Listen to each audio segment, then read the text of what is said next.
বিজয়ের দিনে বাংলাদেশের জয়।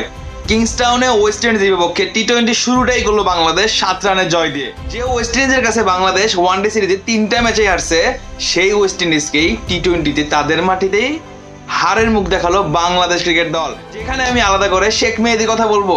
এই ছেলেটা বাংলাদেশের ক্রিকেটের টি-20তে যখনই সুযোগ পেয়েছে নিজের সেরাটাই দেওয়ার চেষ্টা করছে।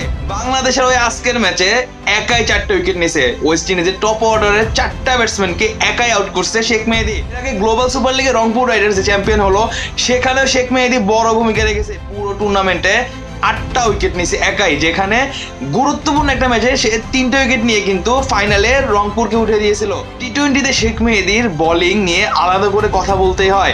এর আগে বাংলাদেশ সর্বশেষ যে বড় কোনো দলের বিপক্ষে টি-20 সিরিজ ড্র করছিল নিউজিল্যান্ডের মাটিতে, নিউজিল্যান্ডের বিপক্ষে, সেই ম্যাচেই কিন্তু শেখ মেহেদী ম্যান অফ দ্য ম্যাচ হয়েছিল। আজকের ম্যাচে ওয়েস্ট ইন্ডিজের বিপক্ষে সে ব্যাট হাতে 26 রান করার পর বল হাতে 4টা উইকেট, একই ম্যাচে 25+ রান প্লাস 4টা উইকেট। শেখ মেহেদী আজকের ম্যাচে পুরো অলরাউন্ডিং পারফরমেন্স করছে। স্পেশালি তার বোলিং এর কথা বলবো আমি। সে যেভাবে বোলিং করছে, যেভাবে ওয়েস্ট ইন্ডিজের টপ অর্ডারকে একাই ধসাই দিছে। মেহেদীর যে ফর্ম চলতেছে, এই ফর্ম যদি সে ধরে রাখতে পারে, বাংলাদেশের চ্যাম্পিয়ন্স ট্রফির দলে অবশ্যই তাকে সুযোগ দেওয়া উচিত। আর মহান বিজয় দিবসে বাংলাদেশের এই জয়, অভিনন্দন বাংলাদেশ ক্রিকেট দল।